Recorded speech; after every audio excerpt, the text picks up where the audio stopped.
This film is to honor the crew of Halifax JB803. At this point we are making a monument at the crash site in honor of the crew who gave their lives for our freedom. May 1, 2018, a temporary monument was placed at the gate of the field where JB803 had crashed. Halifax Monument Muiden Foundation is working hard for a monument near the crash site.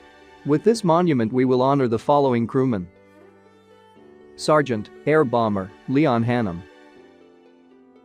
Flying Officer, Navigator, Arthur Edward Parsons.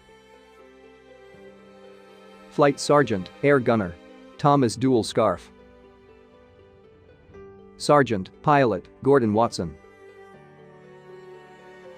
Sergeant, Wireless Operator, William Robert Louth.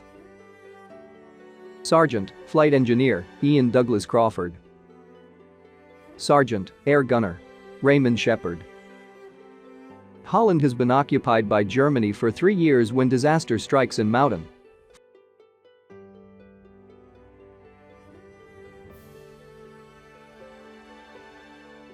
For about 15 minutes a large airplane is circling Muiden and Muiderberg. It is a British bomber, a Handley Page Halifax. That evening, Halifax JB803 took off from RAF Elvington for a mission to Essen, Germany. The formation of bombers enters Dutch airspace at Egmond aan Zee. JB803 is one of these bombers.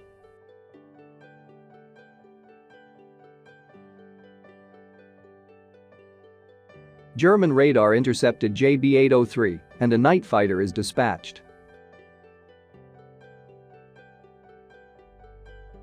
The night fighter was piloted by German fighter ace Heinz Winke. Winke is stationed at Fliegerhorst Leeuwarden and is guided to JB803. At some point he sees the bomber in his scopes. Heinz Winke is an experienced night fighter and knows that the British bombers have no means of defense under the belly of the airplanes. His Messerschmitt Bf 110 is equipped with upfiring cannons. He flies underneath JB803 and fires. JB803 has been hit and is on fire. The pilot is forced to drop altitude and is in the vicinity of Muiden now. Possibly Winke followed the Halifax because German troops on the ground spotted a German night fighter. The situation is hopeless. The pilot orders the crew to bail out. At this point the pilot is already circling Muiden and Muiderberg. One by one the crew leave the airplane, only one air gunner and the pilot stay on board of the aircraft. The Halifax is going to make an emergency landing. Via the Hakelers Brug and the Gogweg, JB803 starts its approach. Eyewitnesses say JB803 has a near miss with a herd of cows. Suddenly the nose of the aircraft drops and the landing gear slams into the muddy soil. The land is owned by the Nell family. Close to Wegman Garage. The Halifax topples over and explodes. The landowner, a policeman and the local doctor went to the airplane to look for survivors. They find a heavily damaged airplane and 2 bodies of killed airmen. These men are Gordon Watson and Thomas Scarf.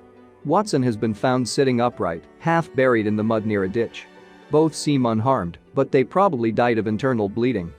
The doctor finds a small Bible and a photo of a young woman on the body of Scarf, probably of his sister. Frans Nel, the farmer and his neighbor Henk van der Veer are ordered by the Germans to bring the bodies to Muiden.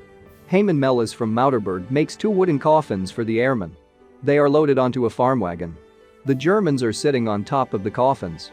The same night the 2 men are buried at Muiden Cemetery in the Muiderbosch. Mayor Copes is present. They were buried with military honors.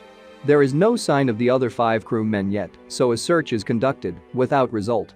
Without knowing, the crew jumped into the freezing IJsselmeer and drowned. In the following days, 4 of the 5 crewmen wash ashore in Muiden and at the ballast haven. The 7th crewmember was never found, officially. Parsons, Crawford and Hannum are buried in Muiden.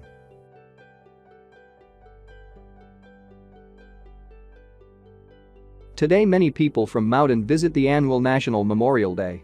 On May 4th we honor the fallen all over the country. After a 2-minute silence the people lay flowers on the graves of 6 of the crew members to remember them. The 7th crew member, William Robert Louth, was officially never found and is still missing today. Hopefully we will be able to locate him in the future and give him a proper burial next to his fellow crewmen.